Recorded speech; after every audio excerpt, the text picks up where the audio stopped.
gracias por estar con nosotros. Carlos Artiga, Paola está también con nosotros. Paola Orantes, muchas gracias, Paola, por estar el segundo día con nosotros.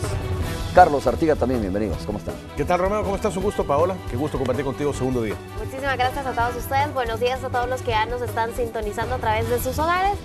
Hoy venimos con muchísima información, ¿verdad, Romeo? Sí, traemos mucha información, espectáculos, deportes también. Bueno, todo lo que es, digamos, el contenido, ¿no? Informativo de Hechos AM, de sobrevivencia. Seguro, es un tema delicado. Carlos, seguimos. Sí, seguro, sí. Fíjate que jóvenes altruistas vestidos de personajes de la película Star Wars visitaron a 22 niños internos en el Hospital San Rafael con el objetivo de amenizarles el día y para que olviden el estrés del encierro y de sus enfermedades. Más adelante les tendremos el informe completo de esta pues muy bonita labor que realizan estas personas para llevar un poco de alegría a los niños y los hospitales. Ahí aparecen, mira, Darth Vader, aparecen los Stormtroopers, otros personajes también, con estos muy chicos para que... ¿sí? Sí, los disfraces muy bonitos, parecidos a los que sacan aquí en Ole Salvador cuando hacen de estas cosas que les gusta caracterizar, estos chicos de Ole Salvador interpretar, sí, seguro. Quizás, ¿no? Y ahí están, mirá, saludando a todos estos niños, pues buen gesto, ¿no? Más allá de los disfraces, es un gesto muy noble para alegrar a estos niños y, no sé, sacarles una sonrisa ojalá en medio de tanto. Existiera, ¿verdad? Carlos, más organizaciones de este tipo que fueran, ¿no? A ese lugar, al Hospital de Niños Benjamín Blum, donde hace falta mucha alegría, mucha sonrisa, y qué mejor manera, como tú dices, que hacerlo, así como estos chicos que llegaron disfrazados de los personajes de Star Wars. De Star Wars, y ojalá mejorara la atención también, porque te diste cuenta de lo que pasó, leí por algún lugar que en el hospital de Zacamila a un señor no lo quisieron atender y al rato había fallecido, ¿no? ¿Cuándo fue eso? Bueno, yo ayer vi la fotografía que estaba circulando, no sé la fecha, pero...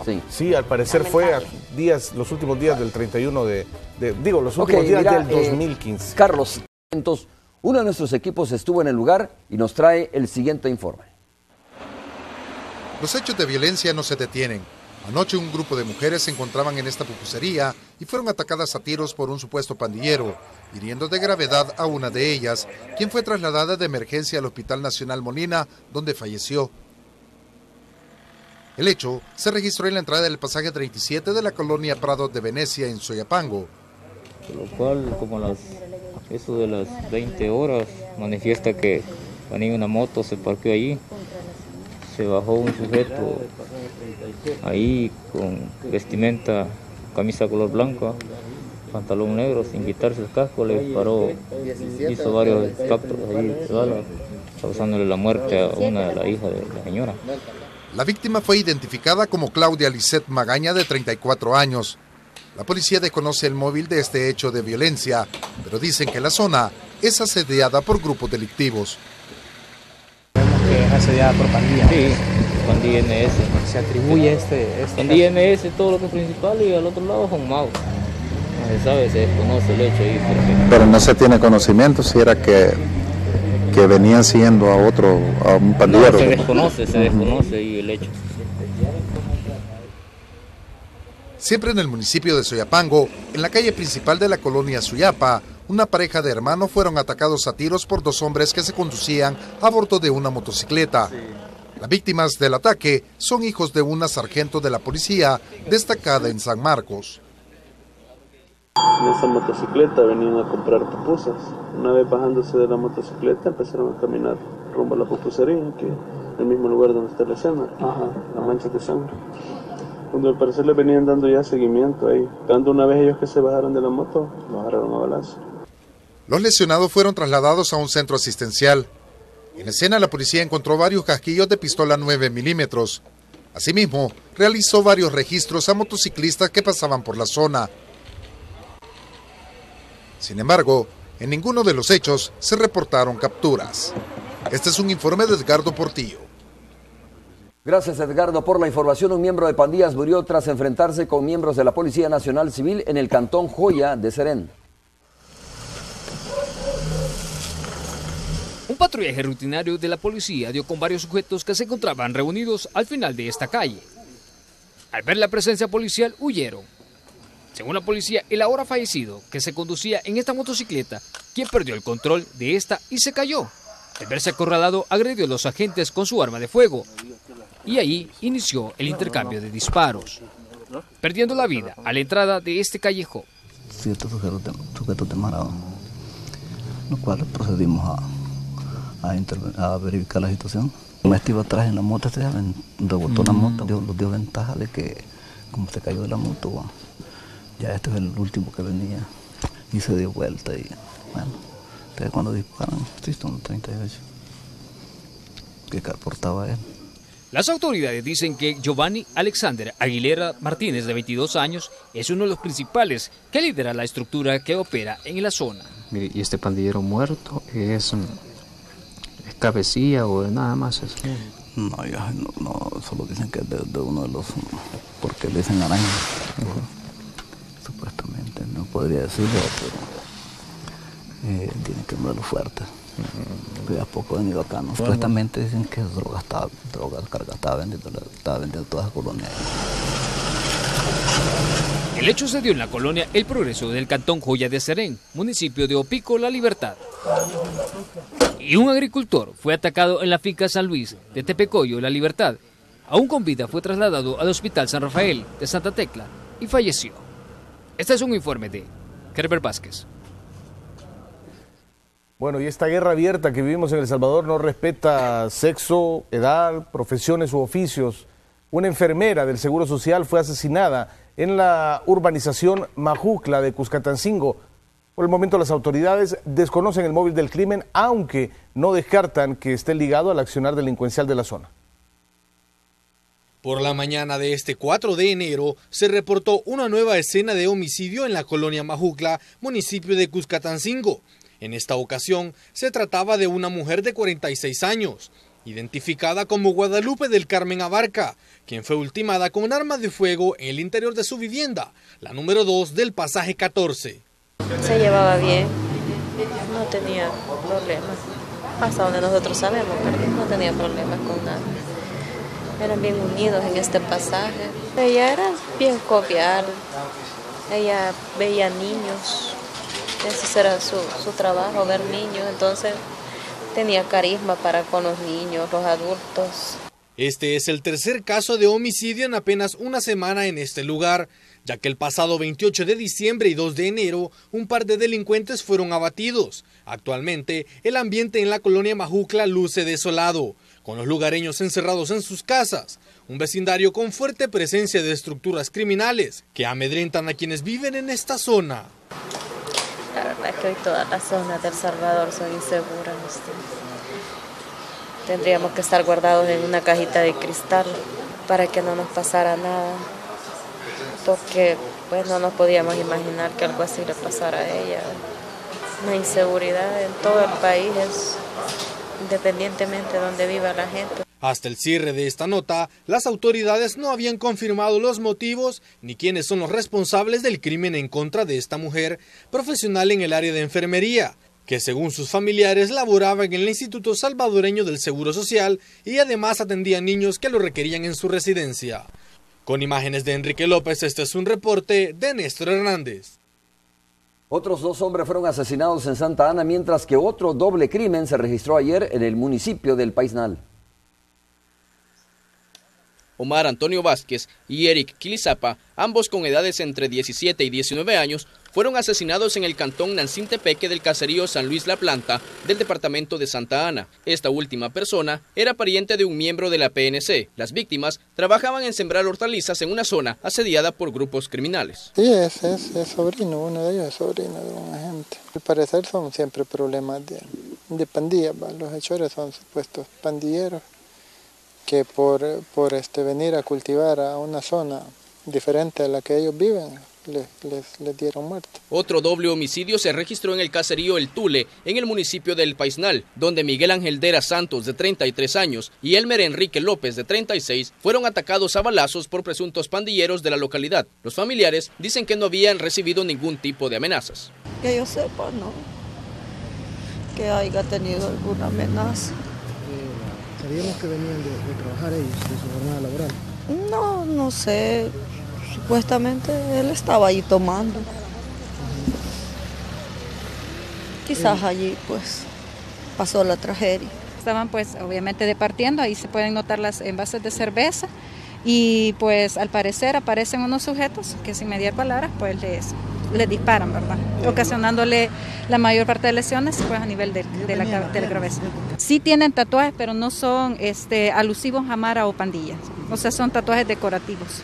En ambos casos, las víctimas fueron ultimadas por residir en una zona contraria a la pandilla que domina en esos sectores. El 2016 ha iniciado de forma violenta, con una serie de homicidios que mantienen en zozobra a la población salvadoreña. Este es un informe de Ingmar Batres. Bueno, seguimos con el recuento. El hallazgo de un cuerpo al interior de una bolsa fue abandonado en un basurero sobre el kilómetro 9,5 de la carretera de Oro. La policía no tiene datos de la identidad de la víctima ni motivaciones del crimen, ya que al parecer solo fue lanzado en este lugar. Únicamente se conoció que son los restos de un hombre y fueron trasladados al Instituto de Medicina Legal para hacer el respectivo reconocimiento. Datos específicos no tiene nada. Ni se sabe si es mujer o hombre. No se sabe todavía, ¿verdad? Por la vestimenta. Aparenta ser un hombre. Desconocemos, nosotros como a las 5 de la mañana venimos a verificar la información. Y las autoridades de seguridad pública confirmaron que el año ha iniciado mal en cuanto a hechos delincuenciales se refiere. El periodista Julio Guevara nos amplía la información. Descubrimiento.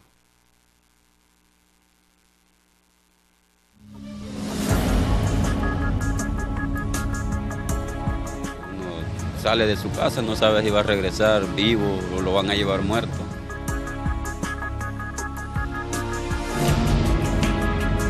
Creo que todos guardamos un poco de temor.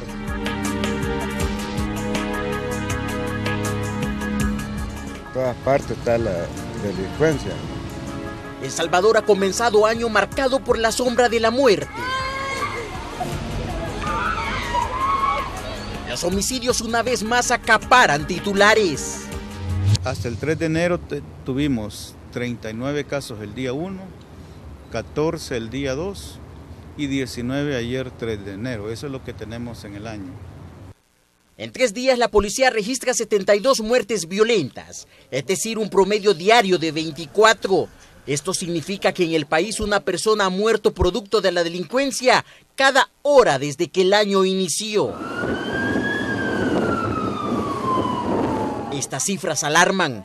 La espiral de violencia continúa, teniendo en cuenta que 2015 cerró con 6.657 asesinatos, es decir, 18 por día. Un dato nunca antes visto en la historia de nación.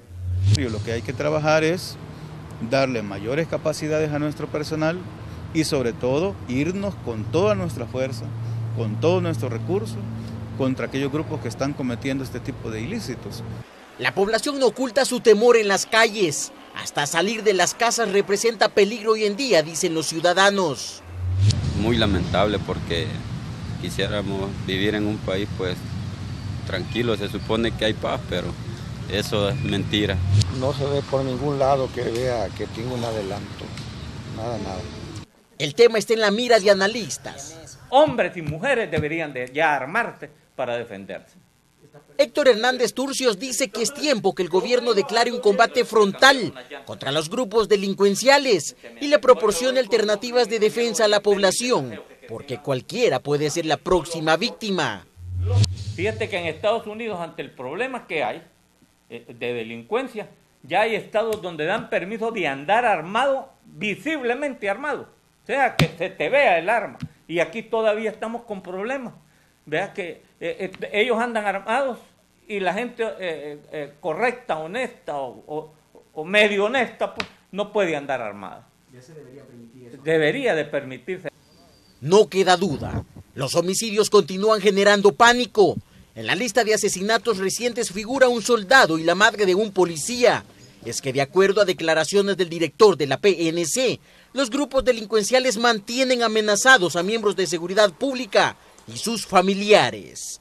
Con imágenes de Alfredo López, informó Julio Guevara.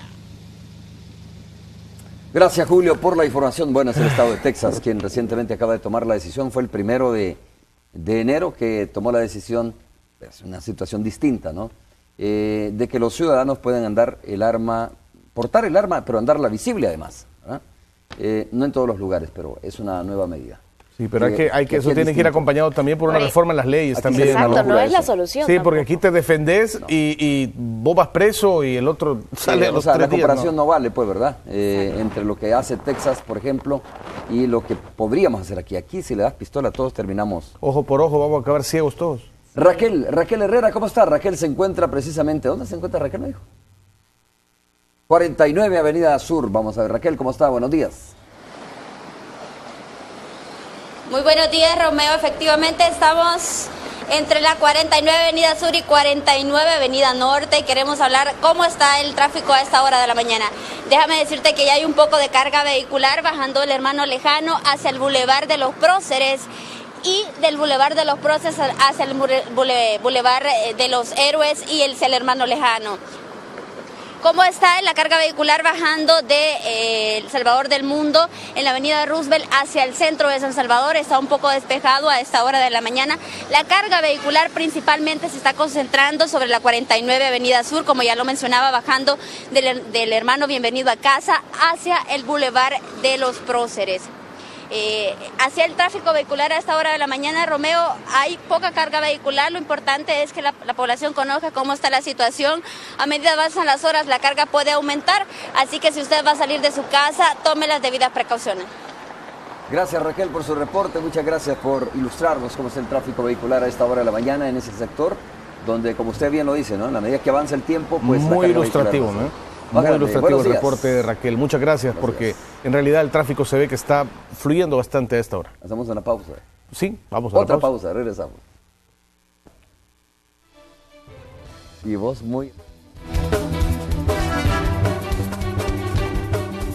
Espero que no sea tan grave, pero la última vez que estuvimos juntas, ¿por qué le grité? ¿Hija?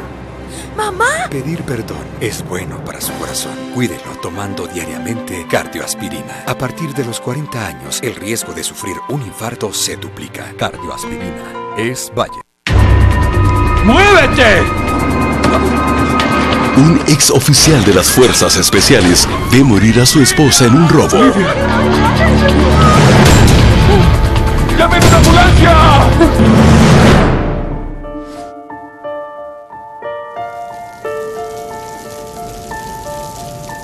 Pero él pronto descubrirá que no fue una casualidad. Lidia. Rosimarina. Lidia. Elizabeth. Lidia. Es peligroso estar aquí, vámonos. ¿Qué diablos hacía aquí? Encontró la computadora. ¡Salta! ¡Estás loco! ¡Maldición! Ahora deberá enfrentarse a nuevos enemigos y averiguar quién era realmente su esposa. Inteligencia, servicios y secretos. Domingos 10:30 de la noche. Continuamos con Hechos AM.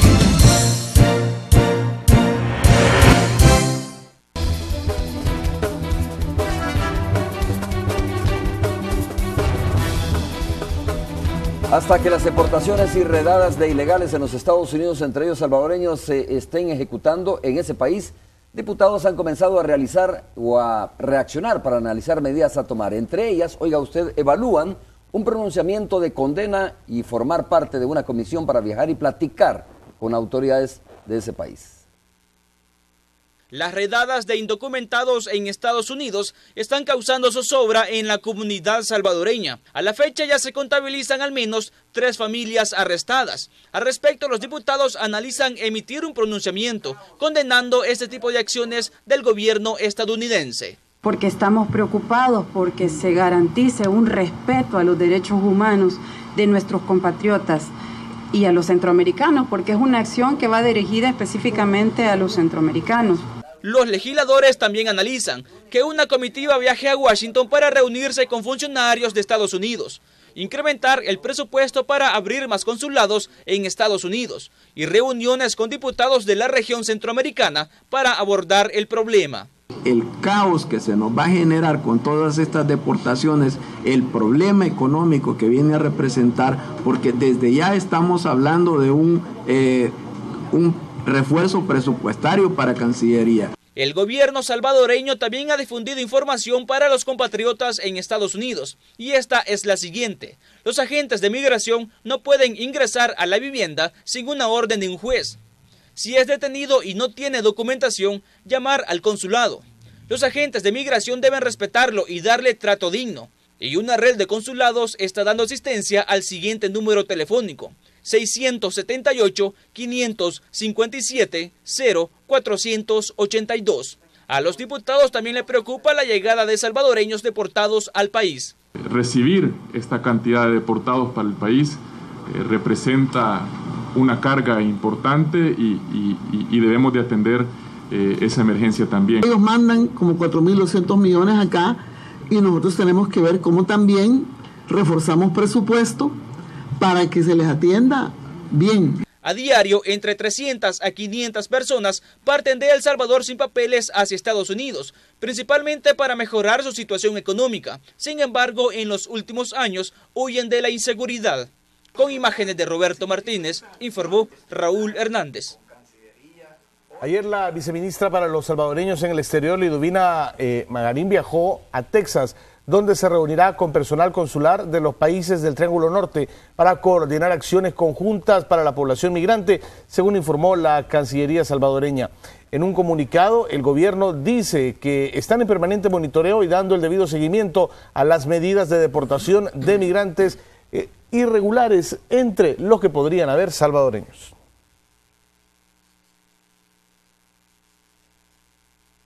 Vamos a cambiar de tema. Empleados despedidos de la Municipalidad de Santa Tecla en el primer día laboral de este año se presentaron a reclamar su reinstalo a su puesto de trabajo. Que llegara a recoger la notificación solamente. Así recibieron algunos el año nuevo, con la noticia que no volverán a sus labores diarias dentro de la alcaldía de Santa Tecla.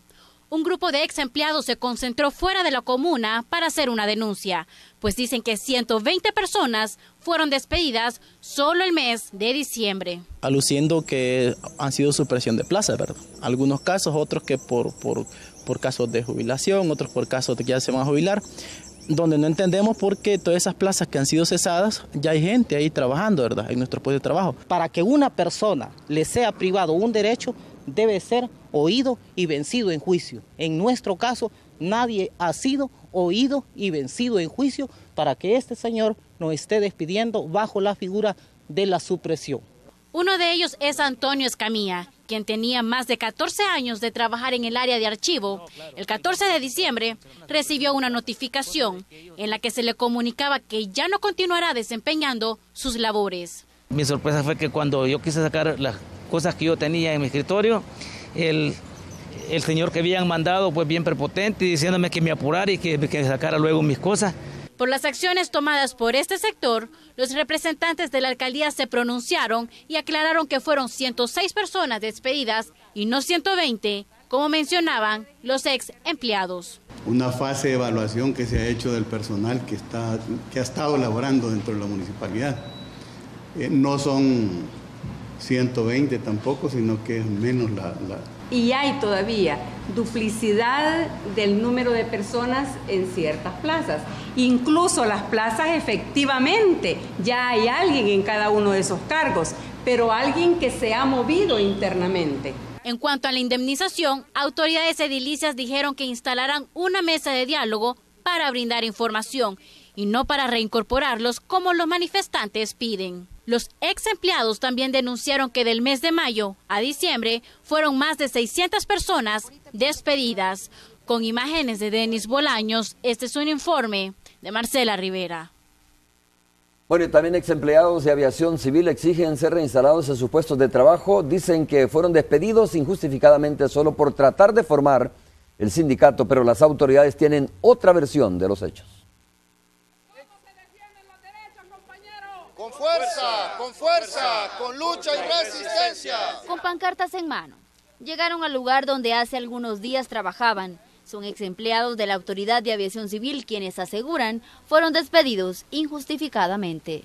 Exactamente, de hecho despidieron el día miércoles 23 a un par de compañeros porque pensaron que se estaban afiliando y debido a eso pues se tomó represalia y los quitaron.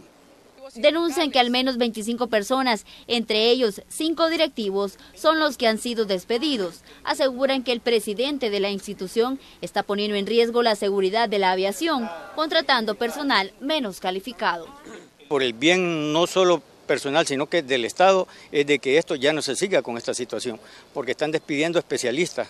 Es cierto, hay personas nuevas, pero para que esa persona nueva vaya a tomar sus funciones, sus responsabilidades, tienen que pasar por lo menos 2 años, y ellos apenas tienen 6 meses.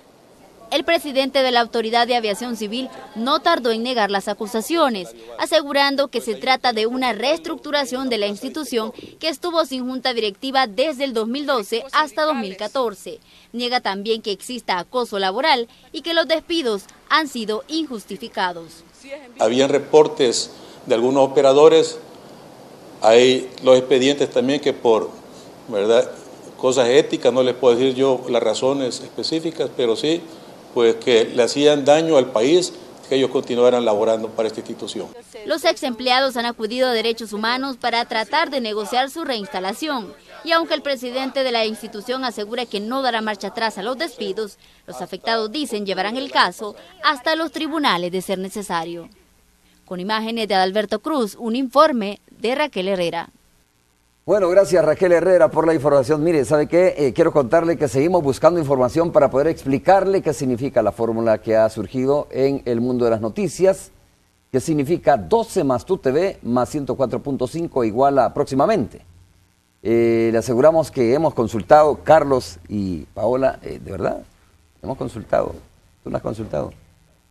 He pasado pensando toda la noche qué significa, Romeo, y no sé. Todavía no tienes información. Lo he preguntado en redes sociales, en internet y no encuentro todavía.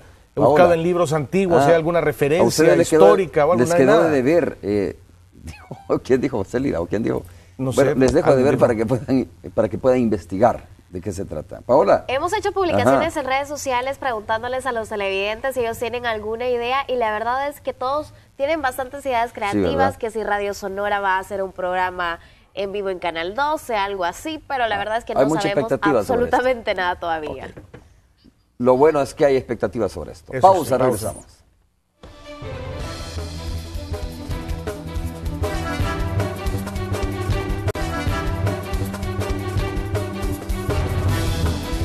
Y entonces se fue, ¿quién? Pérez. ¿Pérez? No, ¿cómo se llama este hombre? Benítez. Ah, sí. Al rato se va Benítez. Pérez también, Floreta. Sí, pensé que estabas hablando del otro Pérez.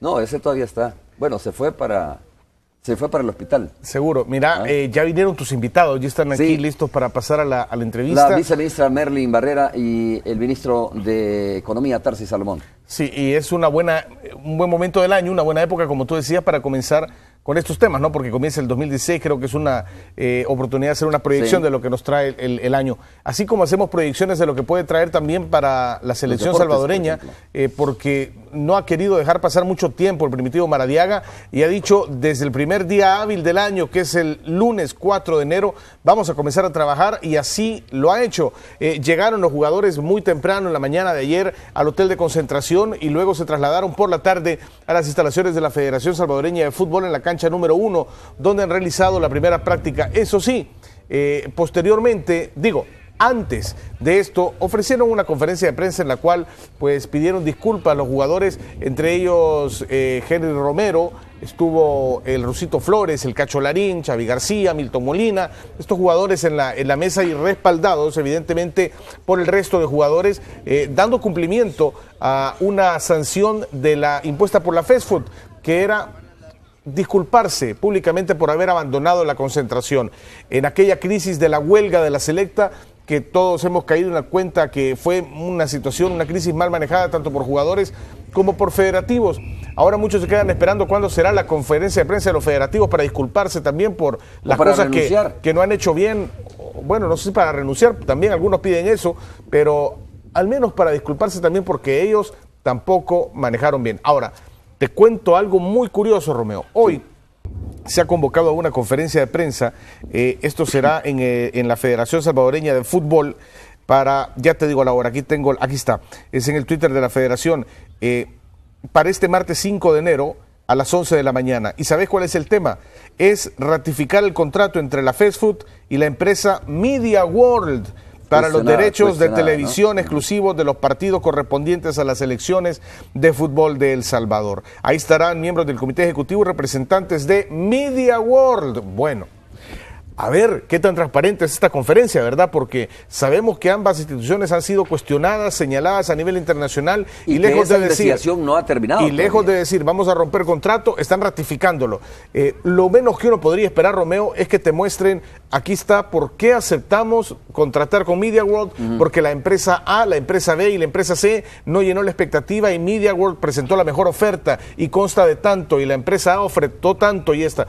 Además, sería ideal, pero ya sé que ya es mucho pedir, de por sí lo que estamos diciendo es mucho pedir, pero bueno, además sería prudente también conocer en qué términos se le han cedido los derechos de selecciones a Media World. Si Media World va a tener el derecho absoluto de decidir a quién le da los derechos de televisión de selección o si está obligada de alguna forma a abrirse un poco más para la pluralidad, para la apertura de medios en el tema de cobertura de selección nacional.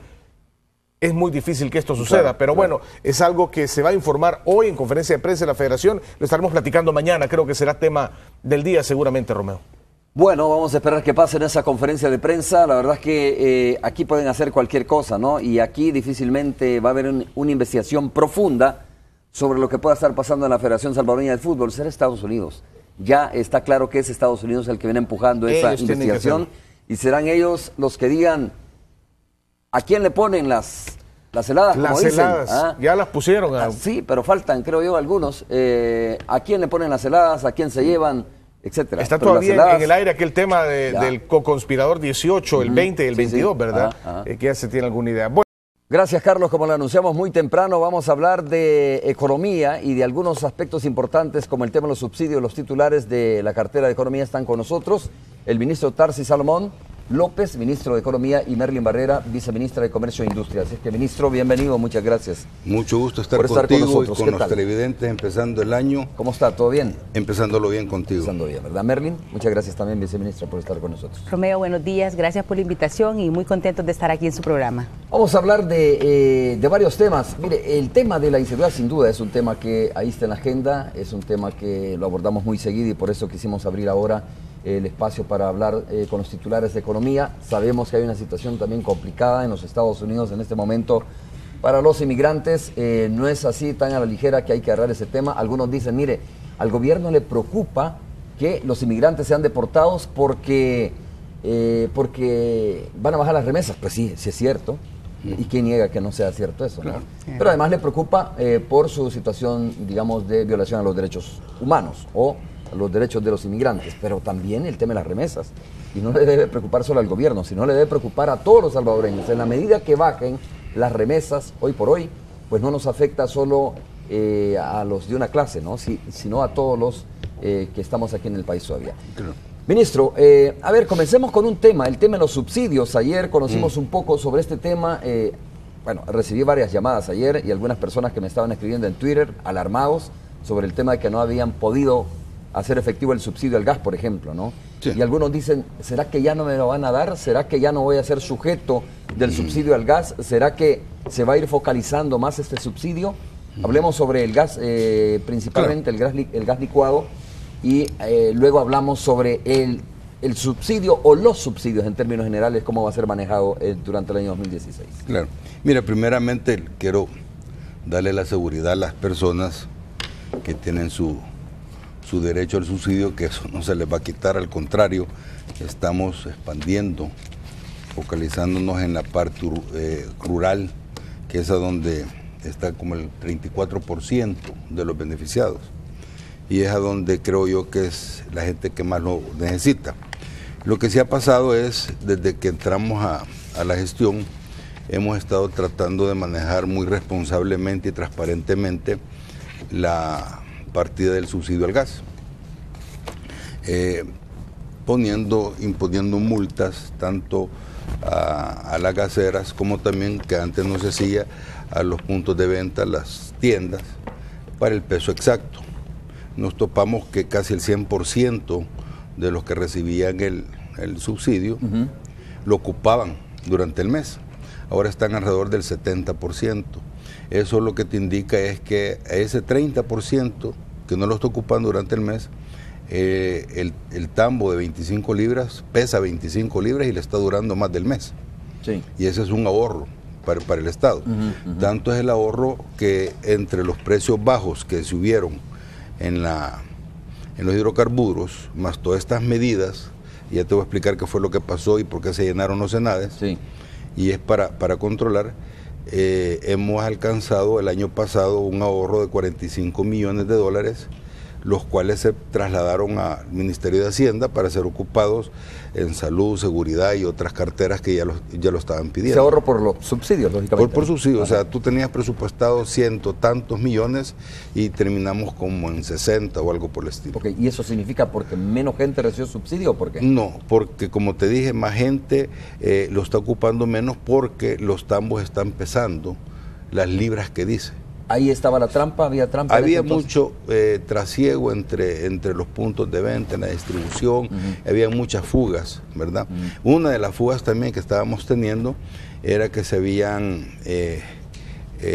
ocupado cierta base de datos de números de DUIs, porque tú lo podías ir a reclamar con DUI. Entonces empezamos todo el año pasado a empezar a eliminar el uso del DUI y que ocuparan su tarjeta solidaria. Porque ¿qué pasaba? Agarraban esa base de datos de DUIs y este es un sistema que está 24/7. Y de repente te topaban en un punto de venta que estaban reclamando, ponete, 10,000, 7,000 dólares, ¿verdad? Uno tras otro. Y era solo con el DUI, porque se veían. Y cuando el beneficiado iba a reclamar su beneficio del gas, valga la redundancia, ya lo habían ocupado otros, ¿verdad? Entonces, todas esas cositas fueron las que se fueron limpiando. Ahora hemos terminado en la capital y anda por el 1.5%, son alrededor de 19,000 que nos quedan entregarle su tarjeta. Llegaron hasta diciembre 17, 18, por ahí sí que se estuvo atendiendo. No se atendió toda esta parte de las vacaciones y ayer pues empezaron a llegar porque ya no podían llegar con el DUI a reclamar el subsidio, tienen que llevar su tarjeta y se les está entregando su tarjeta. Es más, a toda la gente se les repartió su formulario, ¿verdad? Un formulario que se recibió, ¿verdad? Donde se le daba todas las indicaciones a cuál centro se tenía que ir, su número de DUI y avisándole que ya el 1 de enero tiene que tener su tarjeta solidaria. Esto es con el fin, como te digo, primero que no les roben el derecho a ellos, ¿verdad? Porque cualquiera podía sacar un número de DUI y ocuparlo. Con la tarjeta solidaria pues tenemos mucho más control, dado que nosotros tenemos las bases de datos de toda esta gente. Ministro, quiero entender un tema, ¿no? El tema del ahorro, ¿no? ¿Por dónde ha venido? Usted me dice, es que hemos tenido ahorro porque hemos puesto como un poquito, digamos, de firmeza con las gaseras, ¿no? Gaseras, por el peso tiendas del gas, y ¿ya? todo, sí. Los que deben pesar 25 libras no estaban pesando 25 libras y al final el afectado es el ciudadano que ganaba menos, que encontramos digo, hasta con menos le duraba 10 libras. menos. Pero bueno, ese es un aspecto importante. Pero el otro, el ahorro no viene también por el tema de focalizar el subsidio y dárselo realmente a quien lo necesita, porque esa es una discusión que incluso dinámica que yo va en otros sectores como ANDA, por ejemplo, ¿verdad? Sí, esa es una dinámica que yo siempre, cuando me preguntan sobre eso, siempre se les explico que eso es una dinámica constante. Nosotros siempre estamos viendo cómo es por el recibo de luz que le llega. Posiblemente una casa quedó deshabitada, pasaron 4 meses, 6 meses que no la pudieron alquilar, inmediatamente entra en el subsidio por el consumo de luz, ¿verdad? Entonces nosotros tenemos que andar verificando la zona, si es una oficina, si es una casa desocupada, si es un apartamento y quién más lo necesita. Así también hay otras que se le llaman inclusiones forzosas. ¿Cuáles son estas? Por ejemplo, tenés una casa de un par de jubilados, uno de ellos está enfermo, están gastando en medicinas, posiblemente por las terapias que él recibe o lo que sea, su consumo de luz es más alto para recibir el subsidio al gas, y ellos presentan el caso, se les va a verificar y esas son las que se firman para que se les dé el subsidio como una ayuda más, ¿verdad? Entonces son todas estas cosas de la inclusión forzosa, madres solteras, en fin, dependiendo del socioeconómico de ellos. Entonces, la focalización es una cosa dinámica y un trabajo hormiga de a diario, pues, que se lo van quitando al que no lo necesite y dándoselo al que en realidad sí lo va ocupando. Ok.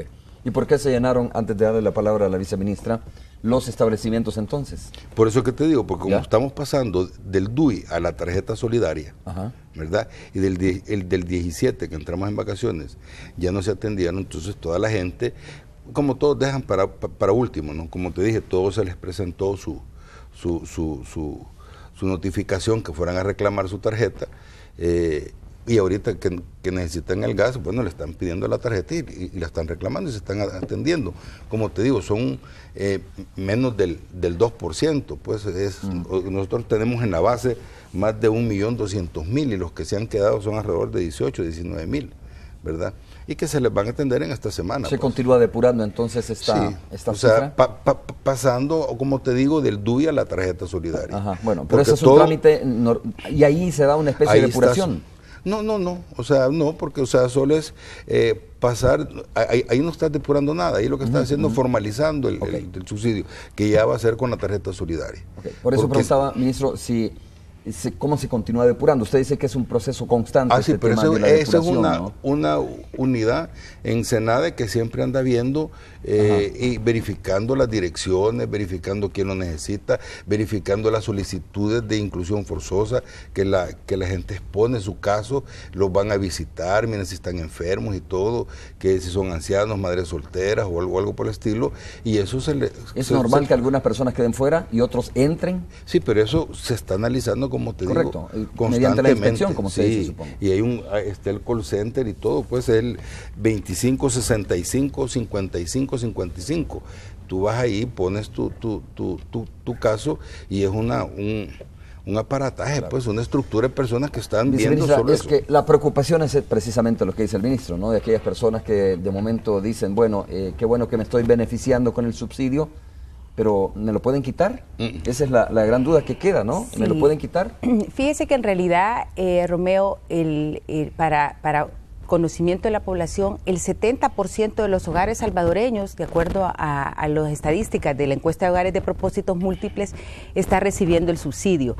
Esto es un tema bastante interesante, porque muchas veces se habla de, bueno, focalizar. Nosotros sabemos que el gas y lo que esto representa en la canasta básica es muy importante para toda la población salvadoreña. Y básicamente este mecanismo de depuración, como explicaba el ministro, realmente lo que busca es poder llegar a aquellos hogares que más lo necesiten.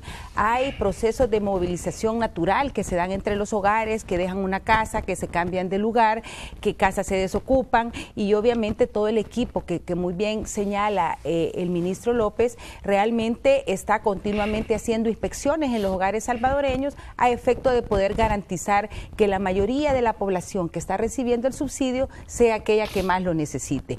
Creo que hay que darle la certeza a la población salvadoreña que uno de los objetivos que nos ha mandatado el presidente Salvador Sánchez Serén es realmente proteger la canasta básica de los salvadoreños, y en ese sentido, pues nosotros no estamos tocando de reducir ese número de hogares, sino más bien lograr que el subsidio llegue a la población que realmente más lo necesita.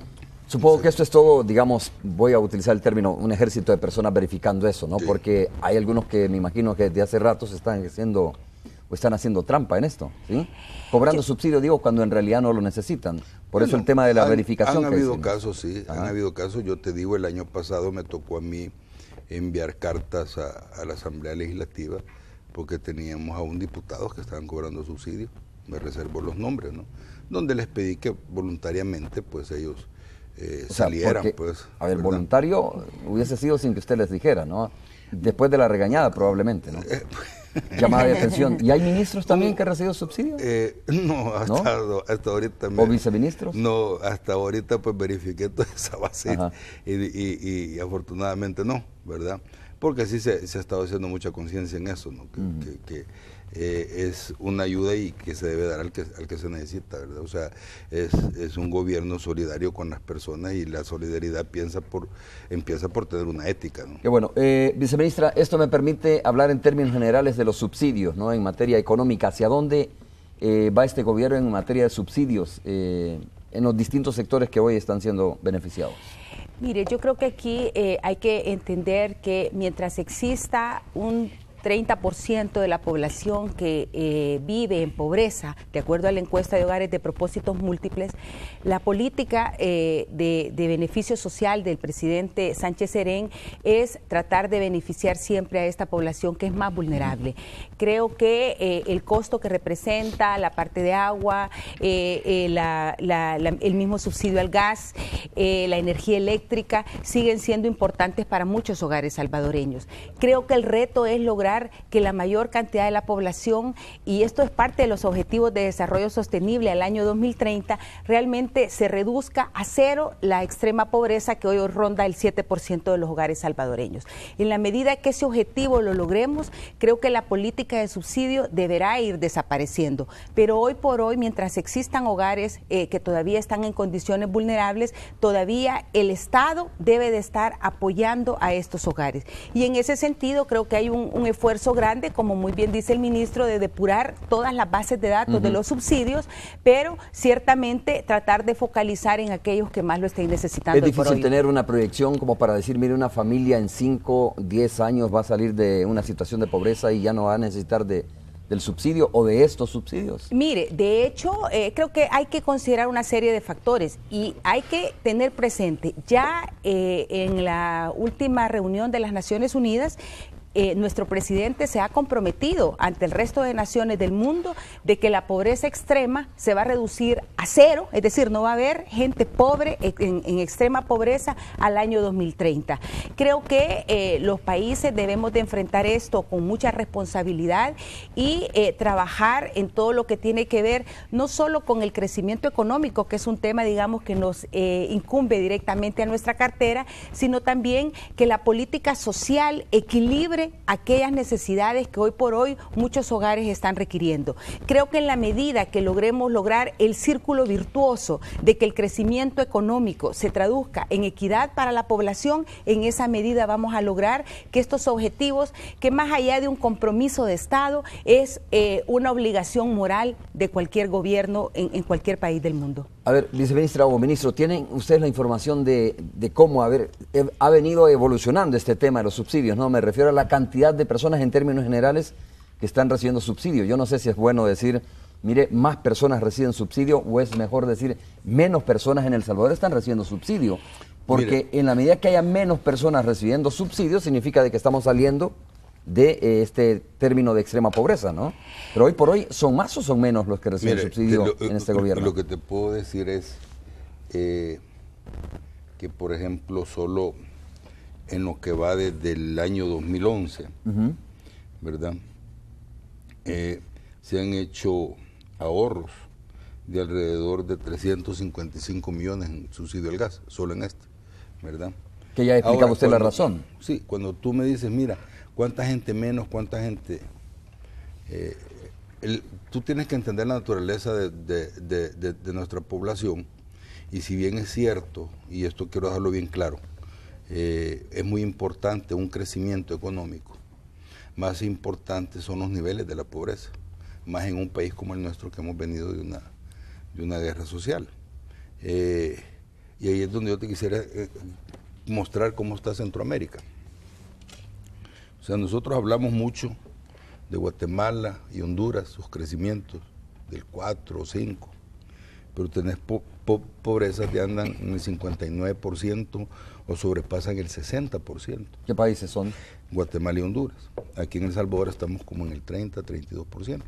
Entonces, todo esto, cuando tú hablas del paquete escolar, cuando tú hablas del vaso de leche, cuando tú hablas de electrificación, cuando tú hablas de caminos, cuando tú hablas de escuelas, ¿verdad? Cuando tú hablas de un subsidio, estás sacando gente de la pobreza, ¿ok? Entonces, por medio más se va acortando el déficit en educación, igualmente tú empezás a tener una generación que empieza a trabajar y tener mejores empleos, ¿ok? Y así es como vas evolucionando. Posiblemente en 7 años... Pero debe de haber un momento, ministro, que tiene que revertirse eso, ¿no? Es decir, está bien, yo creo que los programas asistenciales o de subsidios son importantes, pero debe llegar un momento de quiebre y decir, mire, ya, aquí ya no se necesita más subsidios. Sí, de la manera que tú lo vas focalizando. O sea, por ejemplo, te pongo el caso de la electricidad. Había un subsidio de los 200 kilowatts, pero por el precio en que está ahora tan bajo, todos los que tenían ese subsidio ya salieron, ¿me entiendes? Porque ya el precio ya no amerita. Entonces, ¿qué es lo que está pasando? Que muchas veces tú te vas a dar cuenta, por ejemplo, ahorita se está en la discusión del subsidio del transporte y lo quieren hacer más eficiente, decir, no, mira, vamos a subsidiar al que lo usa, no al transportista generalizado, sino que al estudiante, al de tercera edad, a todos ellos. Entonces, todas estas cosas son las que tú tienes que ver cómo puedes manejar para beneficio de la población, porque como te dije, o sea, no podemos estar hablando de crecimientos del 3, 4, 5% y con una pobreza que al no tener una política solidaria con ellos, se te está incrementando al 40, 50%, pues entonces estamos para atrás. Yo creo que los derrames tienen que ir para todas las clases, así como ahora, por ejemplo, me dicen, mira, el caso de manufactura creció el 3.4, 3.5%, perfecto, o sea, las industrias están creciendo, el crecimiento fue el 2.6 y no se había hecho en eso en 7 años, yo sé que no es suficiente, ¿verdad?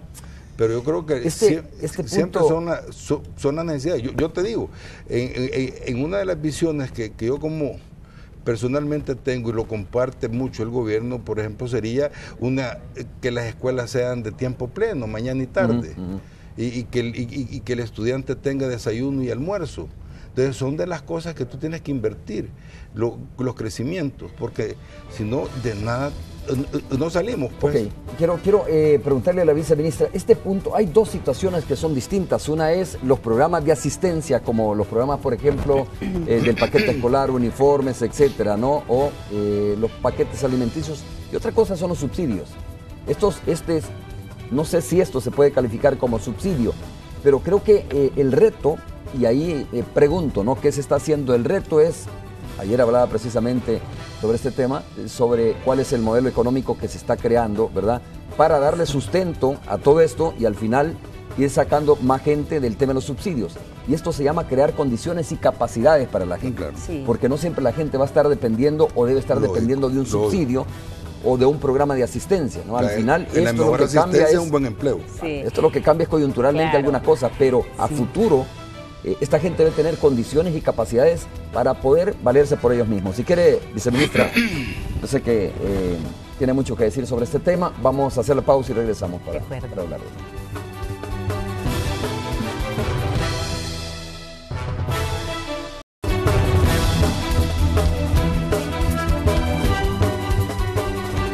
Vamos a preguntarle a la viceministra Merlin Barrera que nos hable un poco sobre esos programas.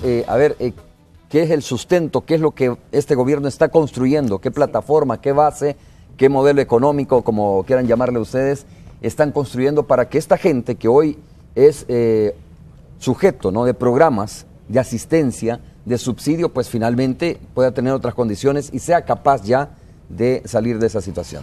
Sí, yo quisiera decirle, Romeo, que, bueno, primero no hay que satanizar los subsidios. Este es un tema y una discusión que viene de años, incluso mucho antes de que la Organización Mundial de Comercio fuera el GATT, y en donde se discutía muchísimo todo el paquete y los montos de subsidios que los países dan. Es conocido de todos que, por ejemplo, los Estados Unidos da una enorme cantidad de subsidios a la agricultura, particularmente en la zona de la Florida, y en general a toda la agricultura estadounidense. Eso, digamos, no es algo que alarme. Creo yo que lo interesante, y es parte de la política de equidad que está promoviendo nuestro gobierno, es tratar de que el subsidio llegue realmente a quien lo está utilizando, como muy bien señalaba el caso del transporte el ministro Tarsis. Yo creo que aquí, por supuesto, que la mejor política es generarle las condiciones de un empleo digno a la población salvadoreña. En la medida que la población tenga un empleo, un medio de vida que lo dignifique a él, a su familia y a su hogar, pues realmente, como usted muy bien señalaba, vamos a ir reduciendo todo el tema de los subsidios. Pero hoy por hoy, mientras exista una cantidad importante de la población, a veces cuando hablamos de 30%, se nos olvida quizás reparar qué significa. De cada 10 salvadoreños, 3 viven en pobreza, y mientras existan esas condiciones, el gobierno, el Estado salvadoreño debe tener el compromiso de generar una serie de programas que estén beneficiando. Yo creo que aquí el cambio importante es cómo estos subsidios van llegando hacia aquellas necesidades que van a potenciar la mejora de capacidades, como el tema de la educación, como la formación de los jóvenes, como la parte del subsidio a aquellas actividades productivas que generan o se multiplican en empleos y en crecimiento económico. Creo que la política realmente, y aquí yo quisiera decirle a la población, El Salvador sí tiene una clara visión del modelo económico que está promoviendo. Es un modelo que logre cubrir el crecimiento económico como parte fundamental para lograr el mayor beneficio a todos los hogares salvadoreños, pero al mismo tiempo combinado con una política social que logre equiparar que esa riqueza que cada país genera llegue a todos los salvadoreños. Creo que si logramos entender esto, vamos a poder ir entendiendo que cada vez los subsidios y estos programas de los que estamos conversando, como el caso del gas, como el caso del paquete escolar, van a ir disminuyendo, pero en la medida que se generen mejores condiciones para todos los salvadoreños. A ver, viceministra, le leo textualmente el reporte, usted lo debe conocer, ¿no? El reporte que hizo recientemente el Fondo Monetario Internacional respecto al tema de los subsidios, que por cierto tituló uno de los principales periódicos de nuestro país, y decía de la siguiente manera: Fondo Monetario Internacional cuestiona la distribución de los subsidios en El Salvador. Y le leo textualmente unos 2 párrafos: la mitad de la población con los mayores niveles de ingresos también recibe, la mitad de la población con los mayores niveles de ingresos también recibe el subsidio a la energía, de acuerdo con el reporte del país elaborado por el Fondo Monetario Internacional. Habló precisamente del subsidio también en el transporte colectivo, que de alguna manera es ineficiente, decía la forma de manejarlo, ¿no? ¿Comparten ustedes este estudio? ¿Están de acuerdo con este estudio que señala, cuestiona la distribución de los subsidios en El Salvador, que mucha gente no lo está recibiendo y no lo merece, claro, según eso? El Fondo Monetario es una de las entidades, eso siempre ha sido el llamado, tratar de que esto se haga eficientemente, pero también de la manera en que nosotros estamos manejando, por lo menos el subsidio al gas,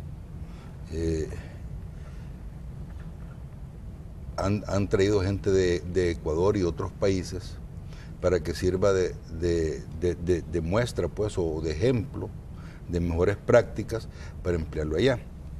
Porque cuando tú ves los ahorros que se han tenido en todo este tiempo, si tú te recuerdas, hubo un contrabando de gas propano que llegaba ya hasta a la ciudad de Guatemala, pues, ¿verdad?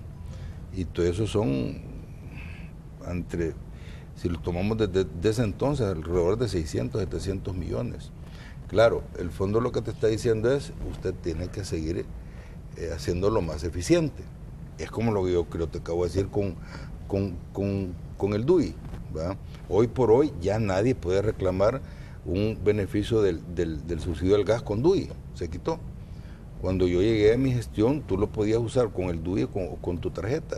Cuando nos dimos cuenta que había sustracción de DUI de una entidad gubernamental y la ocupaban para sacar todo ese subsidio, fue que empezamos a la depuración y al reemplazo de las tarjetas. Entonces, todo eso son ahorros que el mismo fondo está diciendo, de esta manera es que queremos que se maneje. Claro. ¿Verdad? Ministro, ¿hay todavía salvadoreños que están recibiendo subsidio que no lo necesitan? Siempre va a haber. O sea, acordate que cuando tú hablas de 1.300.000 beneficiados, bueno, el ejemplo de los diputados, ¿no? Hay constante que tú tienes que estar supervisando, incito. Lo que pasa es que no lo puedes tirar como atarrayazo, pues como que yo te diga, mire, toda la colonia Escalón, no. Sí, claro. Pero hay un montón de comunidades, pues. Entonces tú tienes que ir a ver quiénes, ¿verdad? y es in situ, o sea, tenés que ir a ver a cada lugar. Viceministro. Sí, solo me gustaría agregar que, de hecho, antes de finalizar el año, se firmó un convenio entre el Centro Nacional de Metrología, que es la entidad nacional de hacer todas las mediciones en las gasolineras, en los equipos médicos, es la Metrología Nacional. Se firmó un convenio con la Dirección de Minas e Hidrocarburos, también del Ministerio de Economía, con el objetivo realmente de poder establecer una dinámica de medición y peso exacto para los hogares salvadoreños. Yo creo que aquí, Romeo, el tema de focalización no necesariamente tiene que verse cómo vamos a reducir la cantidad de gente que está recibiendo el subsidio. Tiene que ver con que también el que lo reciba haga un uso eficiente porque tiene un peso exacto. Entonces creo que por parte del Ministerio estamos, y como muy bien señala el ministro, nosotros hablamos específicamente del subsidio del gas, que es lo que estamos manejando. Estamos haciendo esfuerzos no solo por el lado de la depuración de estos salvadoreños, que ojalá tengan esa conciencia de decir voluntariamente, yo no necesito el subsidio del gas, sino también otra serie de medidas como el tema de las mediciones, los equipos que de ahora en adelante van a estar trabajando para garantizar que el hogar reciba el gas que está comprando y que eso realmente se traduzca en un beneficio en su bolsillo, en su ingreso, que le permita adquirir otros productos. Creo que son parte de los mecanismos que estamos utilizando y, como muy bien dice el ministro, pues es parte de un modelo que se está realmente transfiriendo incluso a otros países. Yo creo que aquí con estas afirmaciones de su informe hay que entender que hay visiones económicas y unas economicistas. A veces es importante entender las necesidades que la población tiene para poder decir, bueno, es beneficiario o no de un subsidio, y para ello la verificación física es lo que realmente nos permite definir qué es lo que hace todo el equipo del SENADE diariamente a lo largo y ancho de todo nuestro país.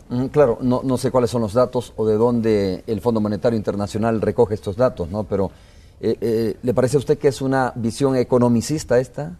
Mire, yo le quiero comentar que muchas veces cuando hacen estos informes están trabajando con 3 años de retraso en las estadísticas que manejan. Esto se los hemos hecho ver nosotros y por eso es importante cuando nos visitan y nosotros les podemos mostrar las estadísticas actuales, porque realmente cuando ellos dicen, no teníamos esta información. Entonces, o mandárselos ustedes.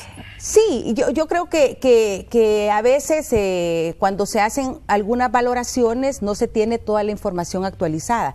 Creo que es importante el seguimiento de todas las medidas que se van tomando por parte de las distintas carteras que manejan los subsidios a efecto de poder verificar los avances que se tienen en materia de ahorro, en materia de depuración de bases de datos, en materia de pesos y medidas exactas de los productos que está recibiendo la población y en esa medida pues hacer mayores valoraciones. Viceministra, usted tiene razón, ustedes manejan el tema del subsidio al gas licuado, ¿verdad? Pero de todas formas es importante preguntar lo que la gente discute ahí en los parques, sentados en las plazas, en los hogares, por ejemplo, en términos generales, y tiene que ver con la economía del país, dice, mire, ¿y por qué a los empresarios del transporte colectivo, ahora que el combustible, la gasolina principalmente, el diésel principalmente, que es el que más utiliza el transporte colectivo, que está tan barata, que ha caído tanto, ¿por qué realmente no se les retira el subsidio a los empresarios del transporte?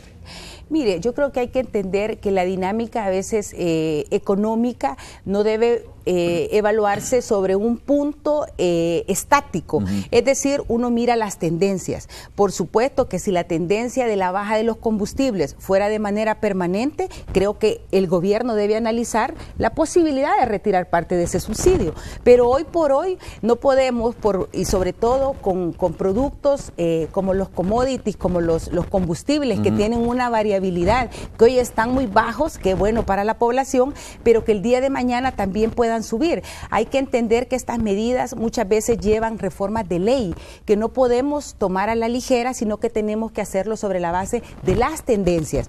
Yo entiendo mucho que la población diga eso, porque eso nos permitiría poder tener quizás recursos para otras áreas, pero hay que poder aclarar que una medida de política económica no se toma sobre un punto específico específico coyunturalmente que se da, sino que tenemos que ver las tendencias y sobre la base de ello definir las políticas.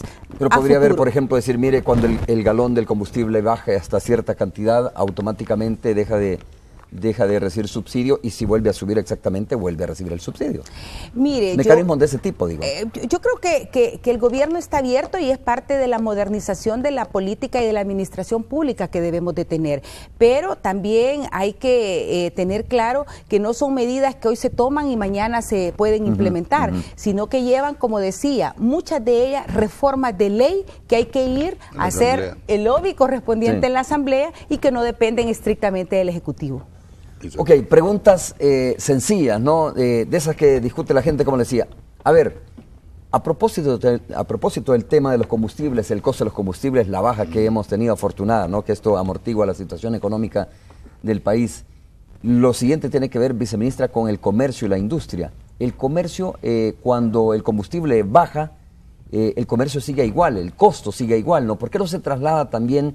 Y si se puede hacer algo o no se puede hacer algo. La gente dice, como lo dijo un expresidente de la República, suben por ascensor y bajan por las escaleras, o algo así dijo, o al revés, creo. Sí. Pero decía el expresidente Elías Antonio Saca, decía eso, ¿no? Los precios de los combustibles suben por el ascensor y bajan por las gradas. Sí.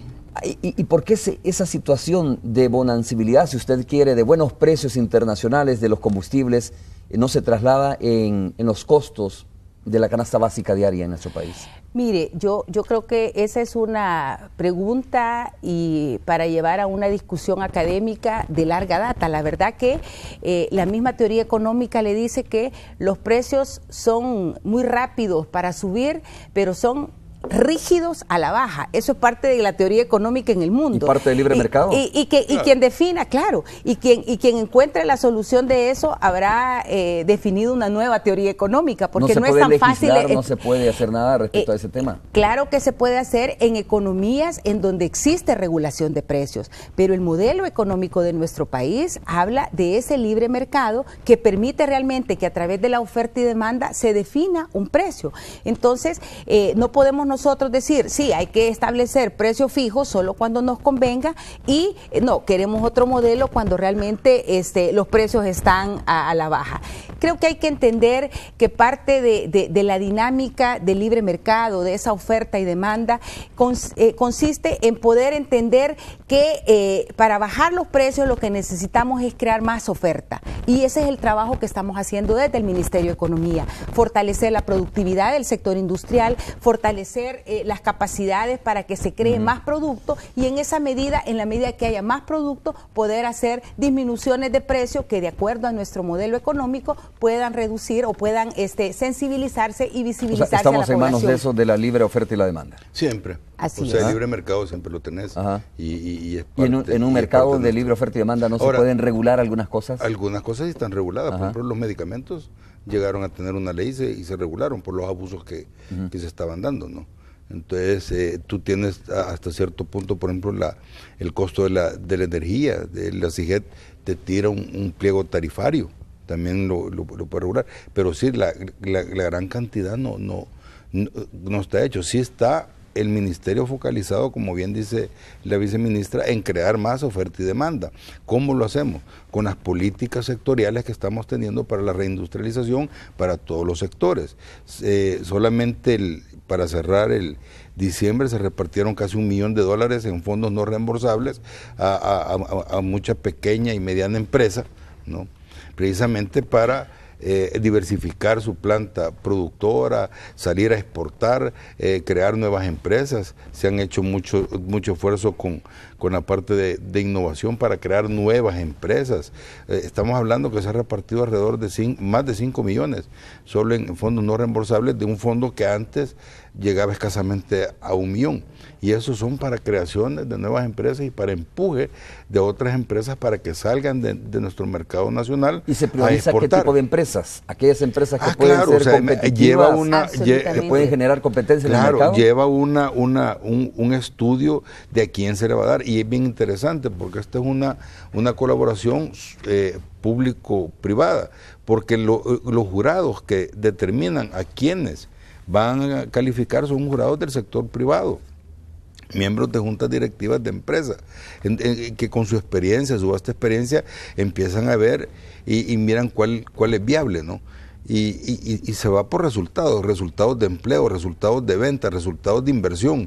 O sea, no es que te van a dar y que te vaya bien, sino que si tú agarras un compromiso que vas a poner 10 nuevos empleados, vas a entrar a un nuevo mercado centroamericano, fuera de Centroamérica, vas a comprar tal maquinaria, todo eso se te va verificando. De lo contrario, tienes que regresar toda la ayuda que se está dando, ¿no? Sí, quisiera agregar a lo que muy bien señala el ministro, que nosotros hemos hecho estudios de evaluación de impacto de estos fondos que damos en términos de cofinanciamiento, es decir, doblemente financiada una inversión con fondos que no se devuelven al Estado, sino que se dejan en las empresas, y los estudios nos han permitido evaluar que por cada dólar que nosotros invertimos en una empresa productiva, seleccionada, parte de los sectores estratégicos de nuestra política de fomento, diversificación y transformación productiva, por cada dólar invertido del Estado se generan en promedio $10 más en ventas. En algunos sectores, como por ejemplo el farmacéutico y algunos industriales, puede llegar hasta $24.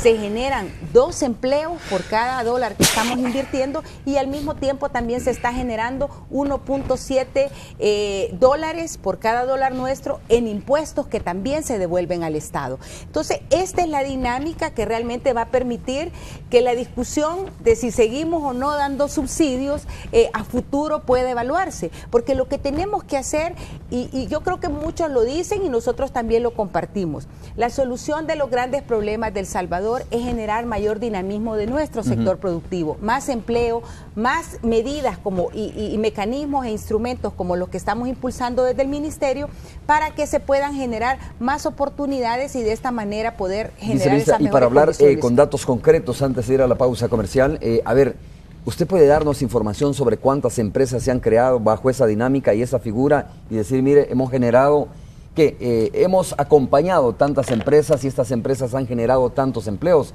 Porque eso es lo concreto, ¿no? Sí. Es decir, hablarle con números a la población y decirle, esta es la ruta que estamos siguiendo y es la ruta correcta. Mire, yo quisiera diferenciar varios aspectos con la pregunta que usted me hace, Romeo. Nosotros generamos ocupados y empleos desde diferentes instrumentos que impulsamos. Le pongo un dato.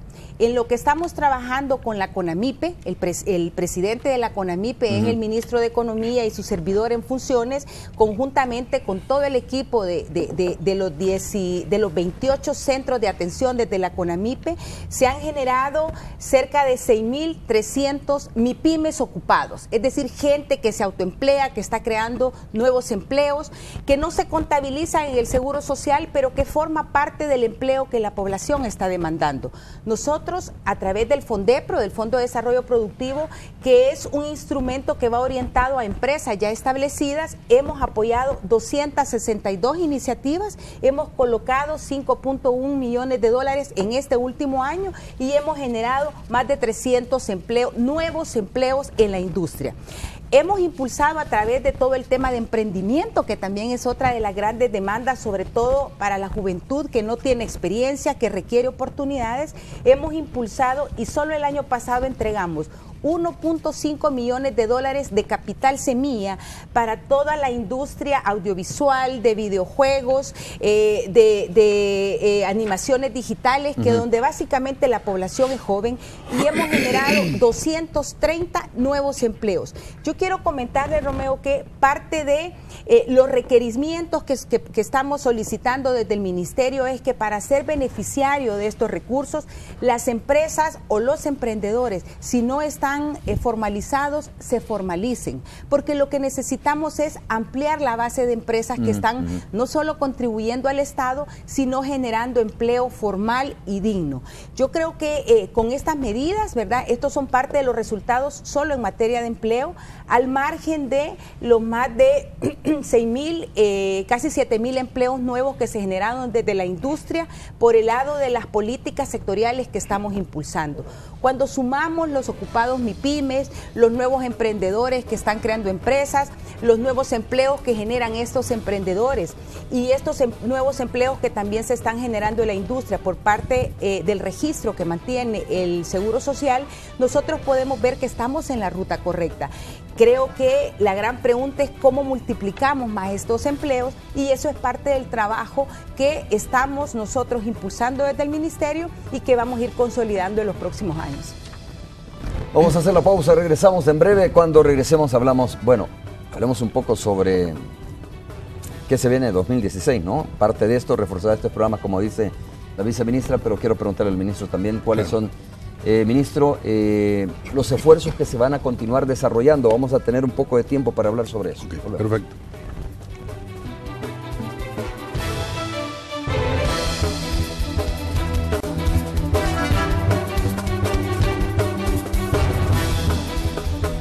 Gracias por continuar con nosotros. Bueno, se llaman proyecciones, ¿no?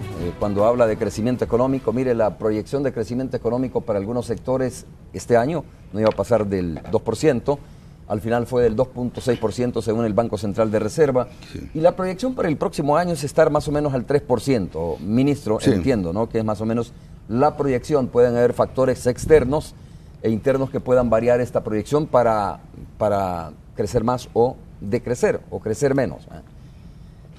Factores externos como los combustibles, no se sabe cuál va a ser el comportamiento, pero entiendo, ministro, que ese es como la proyección, crecer a un 3%, y la pregunta que le haría a cualquier economista, a ver, ¿sobre la base de qué hay la expectativa o tienen ustedes la expectativa de que el país puede crecer a un 3%? Mire, se están poniendo las bases. Yo creo que este año y medio sirvió para poner mucho de las bases del rumbo de país y de economía que estábamos hablando. Y vuelvo y digo, miren, de lo que estamos hablando son de políticas sectoriales, una reindustrialización y apoyo a todos los sectores productivos y de todos sus tamaños, lo cual había estado muy abandonado, dado estas políticas donde convergen todo lo que es el gobierno en su plan quinquenal en país productivo, educado y seguro, fomentando el empleo. Tenés, por ejemplo, la reducción que hizo el Banco Central de Reserva con la Superintendencia del Sistema Financiero en el encaje a los bancos, que de 25 lo bajaron creo que a 10, para aquellos préstamos para el sector productivo identificado en la política de transformación productiva que se lanzó en septiembre del 2014. Eso ha llevado a que se han hecho alrededor de 800 millones en préstamos para la industria. Han habido 42,000 préstamos otorgados, créditos otorgados también en la banca, y se están dando ese crecimiento que tú ves en la manufactura. Aparte de eso, nosotros seguimos con otros temas, por ejemplo en el tema de CIFACI, la facilitación para el comercio, donde ya se identificaron ciertos puntos, creo que son 8 o 12 puntos, de los cuales ya se solventaron alrededor de 6. Entre esos está, por ejemplo, la devolución del IVA al exportador, donde cuando tú estabas exportando y tus ventas al exterior eran mayores que las del interior, te ibas acumulando el IVA, que era un capital de trabajo tuyo, ¿no? Y que el Ministerio de Hacienda, usualmente en esta administración, pues se logró mejorar y te daba los 90 días. Pero hubieron administraciones pasadas que, yo te digo, vengo del sector industrial, de la gremial, y llegaban hasta 8 meses, 300 millones ahí guardados. Ahora es una autoliquidación cada 30 días que se le está devolviendo. Sí, el pronóstico, cuando nosotros lo miramos en el 2014, el Fondo Monetario, hablando de las cifras del Fondo Monetario, nos decía que para el 2015 nuestro crecimiento iba a ser el 1.7, ¿verdad? O sea, por eso se equivocó, digamos, el Fondo Monetario en ese sentido. No, lo que pasa o las proyecciones eran distintas. Lo que pasa es que es lo que ella te está diciendo. Dependiendo de qué fecha son las datas que tú estás manejando y que se tiene que ir actualizando. Ahora, conforme cuando tú me dices, mira, ¿crees que vamos a llegar al 3%? Tenemos desafíos, pero también tenemos unas grandes oportunidades. En el sector construcción ya hay mucho contrato, ya hay mucha inversión comprometida, tanto en sectores industriales como turismo. Hay alrededor de 2 o 3 hoteles fuertes que vienen, que ya están en obra. ¿Eso es inversión confirmada, 2 o 3 hoteles, o existe la posibilidad de 2 o 3 hoteles? Inversión confirmada, o sea, también, por ejemplo, tenés en la parte de química farmacéutica, solo hay en 2 laboratorios, llegas casi a los 90 millones de inversión que ya está confirmada y que ya están trabajando la tierra, ¿no? O sea, son 2 laboratorios y que van a poner a El Salvador en punta de lanza en el área centroamericana y latinoamericana en tecnología. Solo uno de esos laboratorios, Bosch de Alemania, es el proyecto estrella de Latinoamérica, que lo está haciendo aquí en El Salvador, totalmente nueva. Ya se está construyendo. Ya se está construyendo, como 50, 60 millones, son de laboratorios Vijosa. Entonces, de todo eso, como te digo, sí tenemos mucho en donde tú dices, se ve muy bien, o sea, toda esta inversión que se está trayendo. Ahora, por el otro lado, tú también tienes, como bien dice la viceministra, aquella situación del cambio climático que no te ha bajado la temperatura del mar, lo que significa es que posiblemente vas a tener otra sequía. Igualmente tenemos que tener todos los planes de contingencia como se hizo en esta vez, porque si bien es cierto, nos pegó el cambio climático, pero gracias a las medidas que tenía el Ministerio de Agricultura de contingencia y de que esto no pasara a una hambruna o algo por el estilo, sino que se estuvo repartiendo semillas para resiembra y estar atendiendo a toda esta gente, es que también pudimos soportar y tener ese 2.6% de crecimiento. Ahorita tenemos problemas con la caña, el rendimiento de caña, ¿verdad? Que es una caña que uno se esperaba un 25%, 20% y está dando mayor el impacto que vamos a tener en esa producción de caña. ¿Será menos la producción de caña? ¿A eso se refiere? De azúcar, sí. Entonces tenés que ver cómo la colocas bien, ¿me entiendes? O qué otros paliativos le vamos a tener a todos estos sectores. O sea, pero lo que sí te quiero decir es que el gobierno lo ha demostrado, en primer lugar, que no está con los brazos cruzados ni hincado. Desde que entró a resolver problemas y problemas graves que tenía el país, porque para eso es que la gente vota, para que los gobiernos lleguen a resolver los problemas. Te voy a dar un caso. Se resolvió el problema de CEL, algo que ya venía de 2 administraciones. ¿Ok? Ahorita se están haciendo fuertes inversiones en la parte eléctrica por medio de CEL, ¿verdad? Se está resolviendo el problema del Chaparral, que muchos le decían el hoyo, ¿verdad? Y eso ya venía desde no sé qué presidente que dijo aquí hagámoslo, ¿verdad? Pero no importa cuál fue y cómo lo crearon. El problema es cómo lo vas a resolver, porque que para eso fue que te pusieron de presidente y para eso te pusieron de ministro, ¿verdad? Y afortunadamente ya está aprobado, ya están entrando y ya se va a hacer el Chaparral. Sí. Entonces, tenés todos esos problemas que se van resolviendo. Igualmente tenemos el de Cutuco, que yo no iba a decir eso. Usted está hablando de, a ver, primero me gustaría, en el tiempo que nos queda, saber qué significa reindustrialización, ¿no? Porque los industriales en nuestro país dicen, bueno, hace poco usted habrá visto la conferencia de prensa. Yo te voy a decir una cosa. Pero además de eso le sumo la otra pregunta, ya para ir cerrando este programa. A ver, exactamente a eso se refieren aquellos críticos, detractores del gobierno. Dicen, mire, sí, usted me puede venir a hablar de que estamos generando 5,000 empleos, pero dicen, no, es que este país necesita un golpe de timón, de verdad. Y entonces para eso necesita reenrumbar el país, significa ponerle motores potentes, ¿verdad? Motores que cambien el rumbo económico. Y usted tocaba 2 o 3 aspectos fundamentales en eso. La generación de energía, cambiar la matriz energética para depender menos del búnker o del petróleo. 2, el puerto de la Unión Centroamericana, que continúa ahí. 3, el aeropuerto internacional de Comalapa. 4, es decir, si esas cosas funcionan, si esas cosas de verdad se ponen a trabajar en un 100%, pues yo creo que cualquiera diría, aquí estamos en un nuevo rumbo económico. Hay que ser consciente, Romeo, de la en primer lugar, a un gobierno de izquierda muy difícilmente se le va a reconocer muchos de los logros que está teniendo. Y tú lo repites y lo repites y lo repites y son oídos sordos, ¿verdad? Tú te puedes decir, mira, hemos crecido el 2.6, lo que no hemos crecido en 7 años. Eso no es que estamos dando golpe de timón, pero sí te está dando un cambio de rumbo. Pero mucha gente te va a decir, sí, pero mire, es que eso no es dice suficiente. Que son factores externos. Sí, además, que es suficiente, que mire, que el factor externo. Pues sí, pero yo también te puedo decir factores externos, pero El Salvador fue el primero en exportaciones de toda Latinoamérica y el Caribe. Y para todos estaban los hidrocarburos también baratos.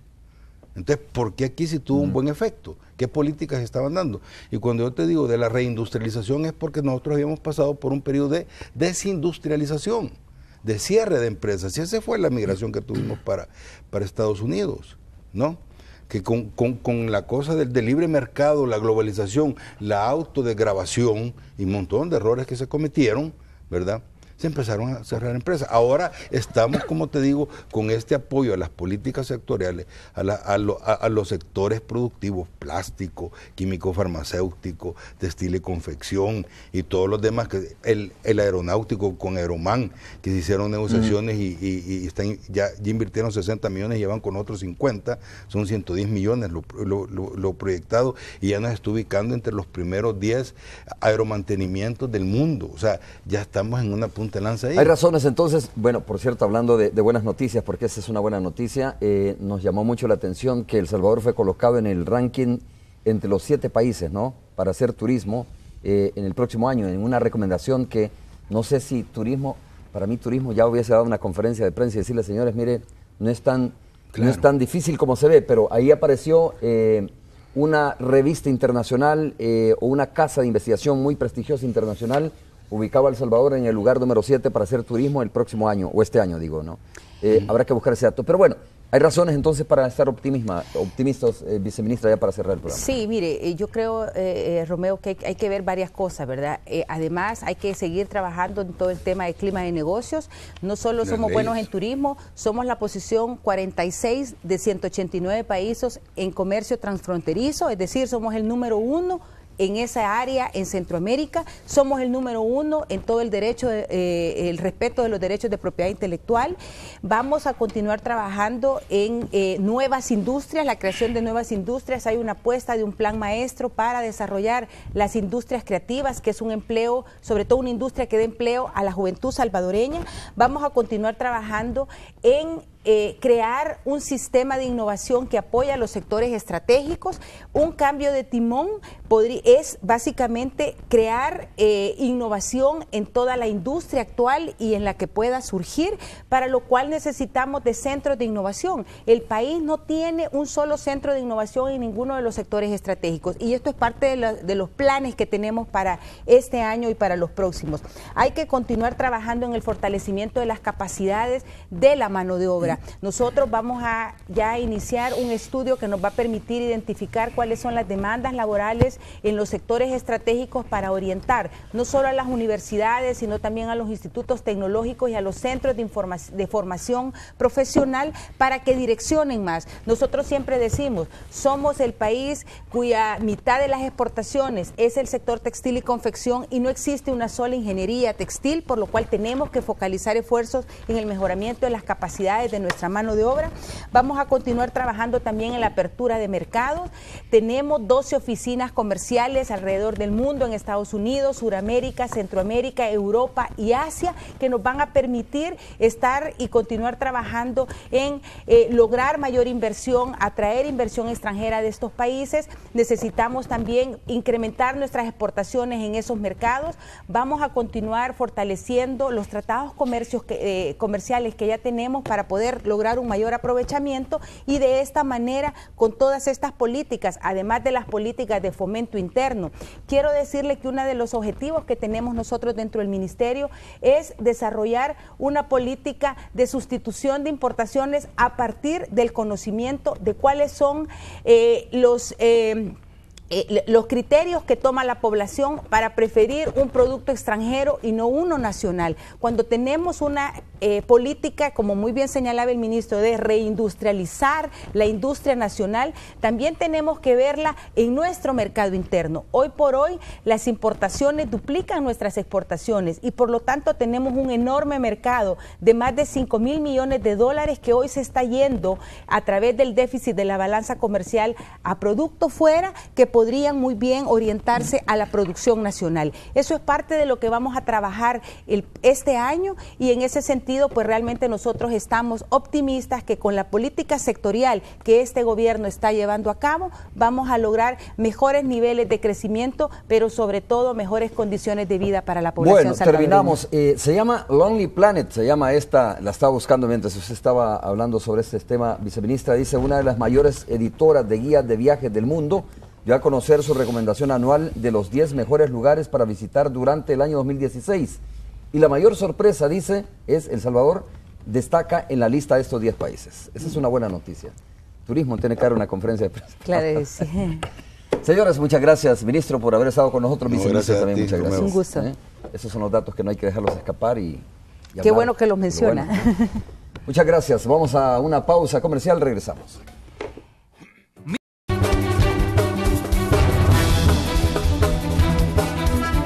Bueno, tenemos información en desarrollo. Marcela Rivera tiene información del tráfico vehicular a esta hora de la mañana. ¿Qué tal, Marcela? Ahora con más energía y con más luz, ¿no? Claro que sí, Romeo, con más energía y con las pilas más puestas este 2016. Bien. Pero comentarles que hay un hecho lamentable acá sobre la Quinta Avenida Norte, eso en las inmediaciones de la iglesia La Luz del Mundo. Comentarte que un motorista de la Ruta 6, identificado como José Antonio Alas Escalante, de 26 años, resultó lesionado luego que dos sujetos a bordo de una motocicleta dispararan hacia la unidad que él conducía.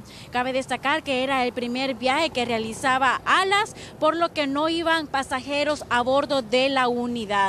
Esta ruta hace su recorrido desde Ciudad Futura hacia el parque infantil y la víctima recibió al menos 7 impactos de bala y se encuentra en la sala de máxima urgencia.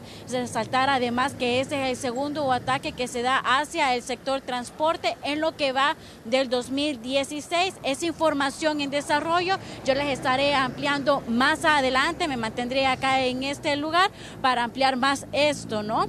Un hecho lamentable, sin duda, un motorista de la Ruta 6 resultó lesionado y nuevamente este sector se ha vuelto blanco de los delincuentes. Y con esta información vuelvo contigo. Bueno, también te voy a comentar cómo está el tráfico vehicular a esta hora de la mañana. Pues hay un poco complicado, ¿no? Porque solamente un sentido es el que está funcionando. Los dos carriles de este lugar por el ataque han sido bloqueados. Así que paciencia también para ustedes, amigos televidentes, si va a transitar sobre la Quinta Avenida Norte en las inmediaciones de la iglesia La Luz del Mundo. Y con esta información vuelvo contigo, Romeo. Gracias, Marcela, por la información oportuna y muchas gracias también por el reporte del tráfico vehicular. Lamentablemente, como tú dices, se continúa en este ataque contra los trabajadores del transporte colectivo de nuestro país. Buenos días. Buenos días. A pesar del retraso en la elección del fiscal general de la República, los diputados dicen que están listos para votar, pero solo falta llegar a un acuerdo para decidir a quién elegir. La Asamblea Legislativa retornó a sus actividades y lo primero que hicieron los diputados fue hablar de las deudas pendientes, como la elección del fiscal general de la República. Al parecer, las pasadas fiestas de fin de año no ablandaron las posturas de las principales fuerzas políticas. Aunque dicen estar listos para votar por el nuevo titular del Ministerio Público, el compromiso se cae al preguntar una posible fecha para hacer la elección. Esperaríamos sentarnos con el FMLN lo más pronto posible para ver si logramos algún acercamiento en algún nombre, pues. O sea, nosotros, como tú sabes, reducimos la lista a 10. La voluntad del FMLN existe. Lo que no hay es precisamente unificación de un partido que tiene los votos suficientes para vetar. Las otras fracciones poco o nada pueden hacer. La decisión está en manos de Arena y el FMLN. De momento solo les queda esperar los resultados de las reuniones bilaterales entre los principales partidos políticos. Si no hay un entendimiento o un acuerdo entre Arena y el FMLN, muy difícilmente la situación de la elección del fiscal va a progresar. No es que nos queramos quitar la responsabilidad a todos los diputados, pero 6 votos del PCN más 11 de Gana más 1 del PDC no abonan en la elección. La Asamblea lleva un mes de retraso en la elección del fiscal. Ante un inicio de año cargado de violencia, los diputados comprenden que el mensaje a la población no es nada alentador. Es un mensaje negativo para todo el país, y no solo para el país, sino para el mundo, el hecho de que no hayamos podido tener la capacidad de ponerlos de acuerdo y poder elegir a este funcionario tan importante en el país. Por si el atraso en la elección del fiscal fuera poco, el proceso del Consejo Nacional de la Judicatura también está fuera de tiempo. A eso hay que agregarle que ya inició la elección del Procurador General de la República. Con imágenes de Roberto Martínez, informó Raúl Hernández. Protección Civil registró una reducción de emergencias atendidas durante las pasadas vacaciones de diciembre. Sin embargo, destaca un incremento de fallecidos y lesionados en accidentes de tránsito, así como víctimas de la pólvora. Protección Civil destacó una reducción de emergencias de 6.39% con relación al periodo de 2014. Sin embargo, aunque hubo menos accidentes viales, estos elevaron las cifras de fallecidos y lesionados, pues muchos conductores demostraron su irresponsabilidad. 380 personas lesionadas, es un incremento del 1.6%. 62 personas fallecidas, hay un 31.9% más que el año pasado. 476 accidentes de tránsito, tenemos una reducción del 10.86%. ¿Pero qué hizo que el luto y dolor llegara a más familias salvadoreñas? La velocidad excesiva, la distracción del conductor e invadir carril. Tránsito de la PNC también destacó a los conductores peligrosos. En este periodo se registraron 20 menos comparados con el periodo de 2014. Además destacó a los multados por conducir a excesiva velocidad. 62 conductores, de los cuales estos sobrepasaron los límites de 101 grados de alcohol. Entre ellos se encuentran 3 mujeres. 2 de ellas con un nivel bastante alto. Otro dato preocupante del Plan Belén fueron las víctimas de la pólvora. Hay optimismo porque hubo menos niños quemados, sin embargo, lamentan el fallecimiento del menor originario de Cuscatlán, la menor de San Miguel, una tercera víctima mortal del incendio en la vivienda de San Vicente, más otro menor de este mismo caso en estado crítico. La nota negra, creemos nosotros, por supuesto, ha sido que lamentablemente hemos sufrido el fallecimiento de estos 2 menores, un niño y una niña, por manipulación de pólvora, la amputación de las manitas de otros 4. Atendimos nosotros en todo el periodo del Plan Belén 138 quemados con respecto al año pasado que tuvimos 133, es decir, un número de 5 quemados más. Aquí hace la diferencia los 7 quemados que recibimos de Antiguo Cuscatlán. Ante las conductas irresponsables de conductores y padres de familia o cuidadores de menores, las autoridades de Protección Civil buscarán que se endurezcan las leyes. Con imágenes de Ricardo Tovar, Claudia Cuchco. Bueno, vamos con información positiva. El alcalde de San Salvador anunció el inicio del ordenamiento de comerciantes informales en el centro histórico de la capital, tras anunciar la construcción de un nuevo y moderno mercado donde serán reubicados. A partir del próximo mes, quienes ahora venden bajo el sol y en los alrededores del centro capitalino estarán bajo un techo.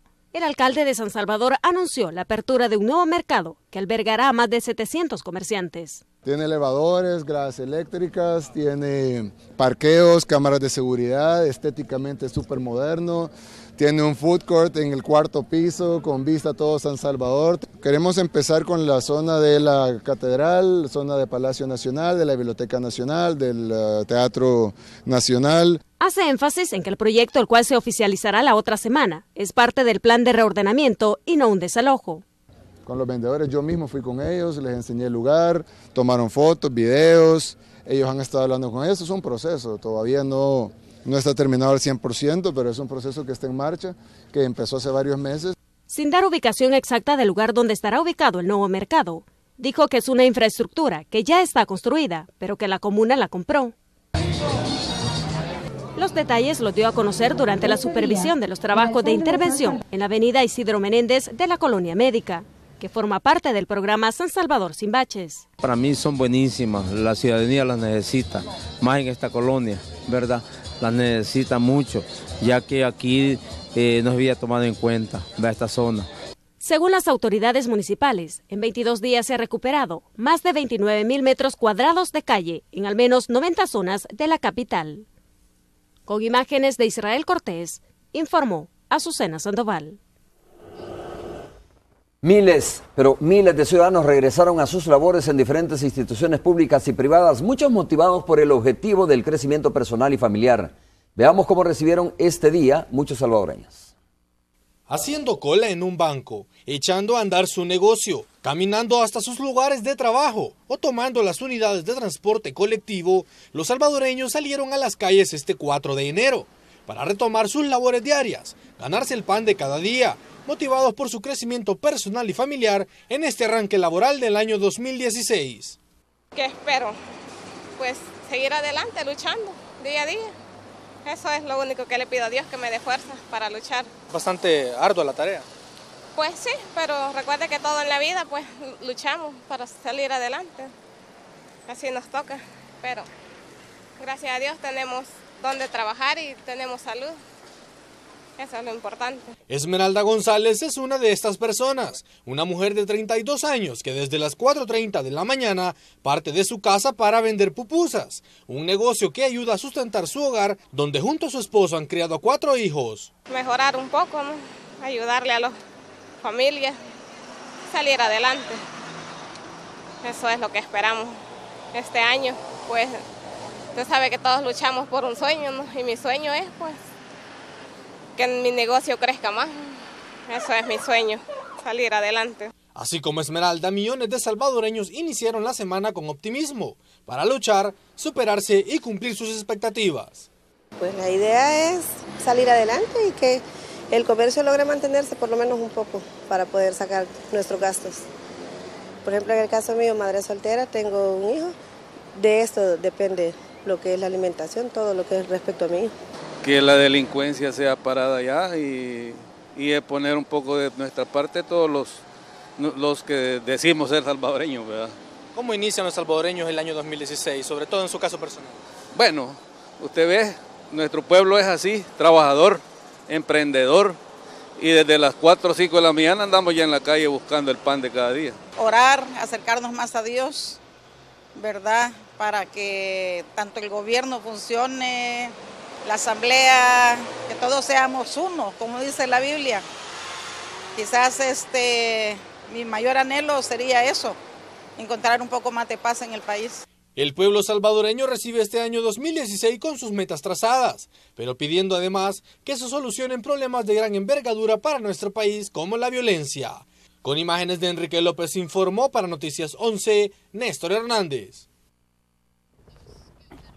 Hacemos una pausa en información para un servicio social. Le pedimos nos ayude a localizar a Marco Vinicio Hernández Juárez. Ahí tiene usted la fotografía en pantalla, de 42 años de edad. Él desapareció el pasado 29 de noviembre, ya hace más de un mes, y fue visto por última vez sobre el tramo de la carretera que de Apaneca conduce a Sonsonate.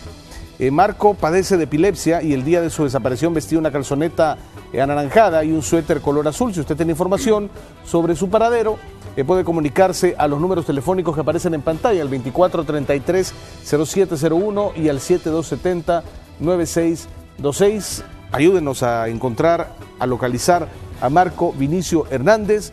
Recuerde, de 42 años, padece de epilepsia. Y esa es la información de los números telefónicos donde usted puede ayudarnos a dar con su paradero.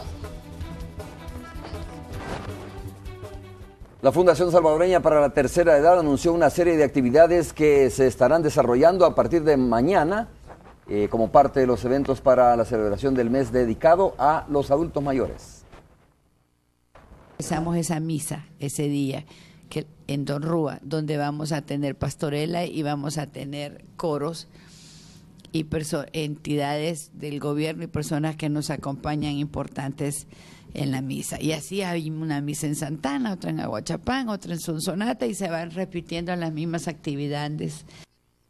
Bueno, habíamos mostrado imágenes cuando comenzamos la emisión de los personajes de la Guerra de las Galaxias que se fueron al hospital de niños Benjamín Blum, ¿no? Sí. Una muy buena labor, Romeo. Sí, yo creo que es importante. Mira, se disfrazaron para que veas que también hacen altruismo, se llama esto, ¿no? Por lo menos diversión llevan a estos niños que están ahí hospitalizados Sí, por diferentes la pregunta razones. es quiénes son los que se disfrazaron. ¿Quiénes son? ¿Los conoces de verdad? Sí, No. no sé, por eso, pero son seguramente personas que merecen nuestra atención. Es que como tú eres ¿sí? seguidor de la saga de Star bueno. Wars, dije de repente conoces a alguien de este Pero club. ahí hasta, Yo sé quiénes los están malos de la disfrazados. película llegaron con su buena obra. Ahí se hacen buenos.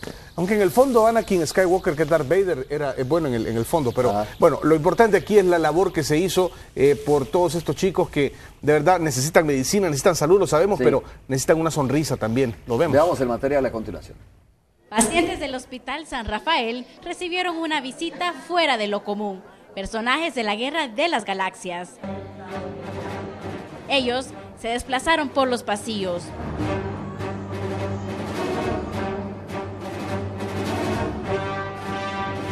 Hasta llegar al área de pediatría donde se encuentran 22 niños ingresados por diferentes enfermedades.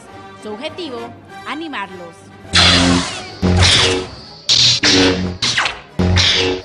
Ahora es hacerles un momento lúdico a los niños, un momento de alegría para ayudarles a que se sientan mejor en su dolencia, ¿verdad? Entonces, como club venimos varios personajes de la saga de Star Wars, ¿verdad? Venimos Maestro Jedi, Darth Vader, sus tropas imperiales. ¿Qué es lo que te gusta más de ellos? La pelea. Me dijeron de que te gustaban los personajes. Sí. ¿Y cuál es tu favorito? Negro. El negro. ¿Por qué el negro si es el malo? El que peleamos. ¿Cómo? El que peleamos. ¿Qué te gustó más? El de la galaxia. El de la galaxia. ¿Y por qué? Porque sí. Tanto niños como adultos disfrutaron de esta visita, que les hizo olvidar por un momento sus dolencias. Entonces esta visita también la vino a distraer a usted. Sí, porque mira, tenía sueño y con esto ya me fue el sueño. Muy bonita porque alegra a los niños, ¿verdad? Porque a veces los niños necesitan alegría, uno también, porque pues sí, hay momentos difíciles que uno pasa. Hasta el personaje más icónico y malo de la saga, Darth Vader, mostró su lado bueno. Se enfrentó con uno de los pacientes y no pudo con la fuerza del menor. Este recorrido se extendió hasta el área de emergencias, donde pacientes adultos también se alegraron y los médicos no dudaron en posar para una fotografía. La actividad la desarrollaron un grupo de jóvenes altruistas que se dedican a animar a las personas con el fin de ayudarles a pasar un rato ameno y para olvidarse del encierro del hospital. Con imágenes de Denis Bolaños, este es un informe de Marcela Rivera. Es un grupo de jóvenes altruistas, nos dice Marcela en su nota. Qué bien por ellos, ¿no? Y por los chicos que recibieron esta dosis de alegría. Y son anónimos, ¿no? Digo, porque por lo menos no se les ve el rostro. Algunos. Ojalá que poco a poco los que tienen este tipo de intenciones e incentivos sean más. Sean más y que se sumen y que vayan a otros hospitales también. Así es. Bueno, nos quedamos con un resumen de las noticias más importantes a continuación.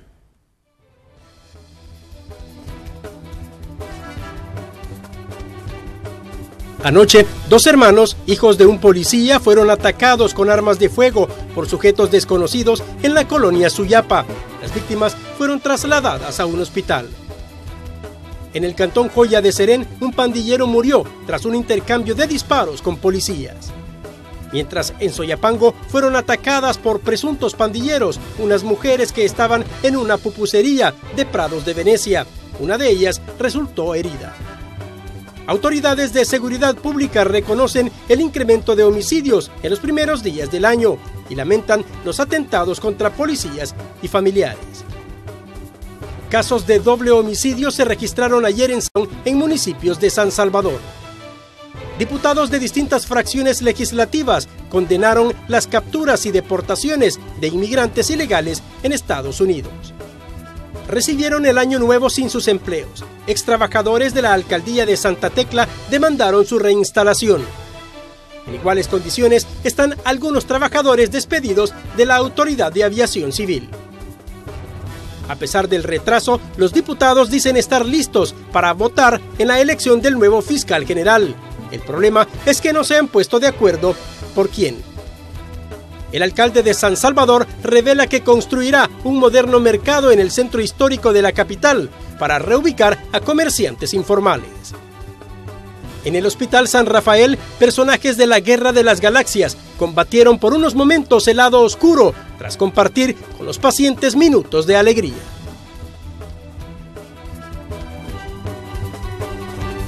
Gracias, con esto llegamos al final. A ustedes, gracias por habernos sintonizado. Nos vemos mañana miércoles, con ustedes estaremos. Todo.